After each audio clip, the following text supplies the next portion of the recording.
একদিন হজরত ঈসা আলাইসাল্লাম আল্লাহ তালাকে জিজ্ঞাসা করলেন, হে আল্লাহ, এই জামানায় আমার চেয়ে বুজুর্গ ব্যক্তি আর কেউ আছে কি? উত্তরে মহান আল্লাহ রাব্বুল আলামিন বললেন, অবশ্যই। তুমি একটু সামনের দিকে অগ্রসর হও, তাহলেই দেখতে পারবে। মহান আল্লাহ রাব্বুল আলামিনের নির্দেশ পাওয়ার পর হজরত ঈসা আলাইসাল্লাম পথ চলতে লাগলেন। একটু পর বিরাট এক গোলাকার পাথর দেখে হজরত ঈসা আলাইসাল্লাম দাঁড়িয়ে গেলেন। তখন মহান আল্লাহ তাআলার পক্ষ থেকে গায়েবী আওয়াজ আসলো, হে ঈসা, তোমার হাতের লাঠি দ্বারা পাথরটির উপর আঘাত করো। অতপর হজরত ঈসা আলাইসাল্লাম তার হাতের লাঠি দ্বারা পাথরটির উপর আঘাত করলেন। সাথে সাথে পাথরটি দুই ভাগ হয়ে গেল। তখন হজরত ঈসা আলাইসাল্লাম দেখতে পেলেন তার মধ্যে তাজবি হাতে এক বৃদ্ধ লোক এবাদতে মশগুল আছে এবং তার সামনে একটি আনার ফল পড়ে আছে। তখন হজরত ঈসা আলাইসাল্লাম সেই বৃদ্ধ লোকটিকে জিজ্ঞাসা করলেন, আপনি কে আর কতদিন ধরে এভাবে আল্লাহ তাআলার এবাদতে মশগুল রয়েছেন? সেই বৃদ্ধ লোকটি তখন বললেন, আমি এই এলাকারই একজন মানুষ। আমার মায়ের দোয়াতে আল্লাহ রাব্বুল আলামিন আমাকে এই বুজুর্গি দান করেছেন, আর 400 বছর ধরে এই পাথরের মধ্যে বসে আমি আল্লাহর এবাদতে মগ্ন আছি।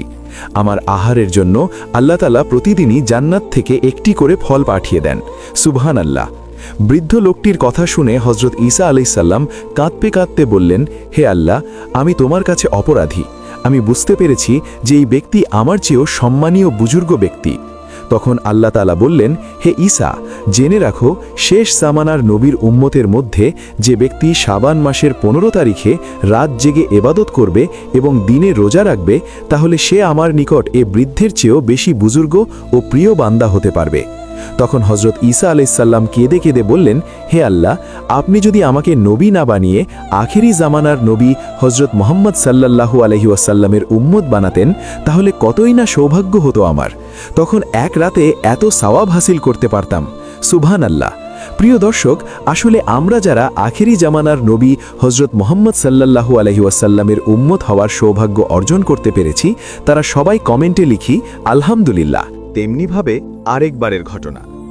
এক রাতে হজরত মুহাম্মদ সাল্লাল্লাহু আলাইহি ওয়াসাল্লাম নামাজে দাঁড়ালেন এবং এত দীর্ঘ সেজদা করলেন যে আম্মাজান হজরত আয়েশা রাজিয়াল্লাহু তাআলা আনহা মনে করলেন যে বিশ্বনবী হয়তো আর দুনিয়ায় বেঁচে নেই। তখন হজরত আয়েশা রাজিয়াল্লাহু তাআলা আনহা রসুল সাল্লাল্লাহু আলাইহি ওয়াসাল্লামের বৃদ্ধাঙ্গুলে নাড়া দিলেন। তখন নবীজির বৃদ্ধাঙ্গুলটি নড়ে উঠল।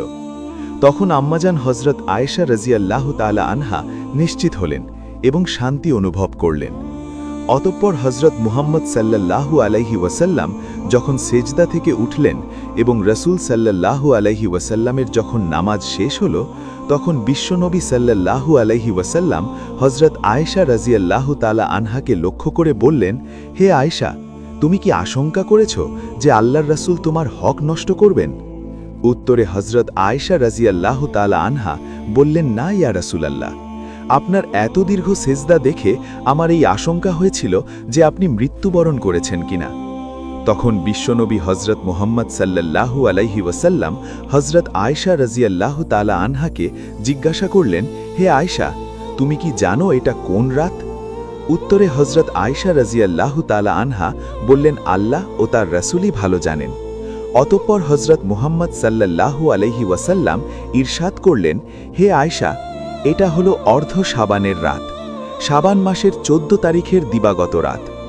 আল্লাহ পাক অর্ধ শাবানের রাতে তার বান্দাদের প্রতি মনোযোগ দেন এবং ক্ষমা প্রার্থনাকারীদেরকে ক্ষমা করেন এবং অনুগ্রহকারীদেরকে অনুগ্রহ করেন, আর বিদ্বেষ পোষণকারীদেরকে ছেড়ে দেন তাদের অবস্থাতেই।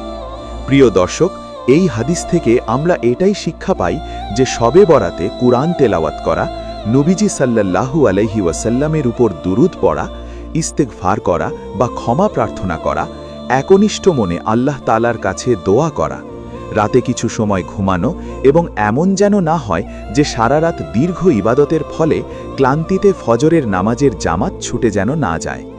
পরের দিন রোজা পালন করা, কেননা ইবনে মাজাহ হাদিস শরীফে এসেছে, হজরত আলী ইবনে আবু তালিব রাজিয়াল্লাহু তাআলা আনহু থেকে বর্ণিত, রসুল সাল্লাল্লাহু আলাইহি ওয়াসাল্লাম বলেছেন, 15ই শাবানের রাত অর্থাৎ 14 তারিখের দিবাগত রাতটি যখন আসে, তখন তোমরা এই রাতটি ইবাদত বন্দেগীতে কাটাও এবং দিনের বেলায় রোজা রাখো, কেননা এই রাতে সূর্যাস্তের পর আল্লাহ তাআলা প্রথম আসমানে নেমে আসেন এবং বলে, কোনো ক্ষমা প্রার্থীকারী আছে কি? আমি তাকে ক্ষমা করে দেব। কে আছে আমার কাছে রিজিক চাইবে? আমি তাকে রিজিক দান করব। এইভাবে সুবহে সাদিকের সময় পর্যন্ত আল্লাহ তাআলা বান্দাদেরকে ডাকতে থাকেন।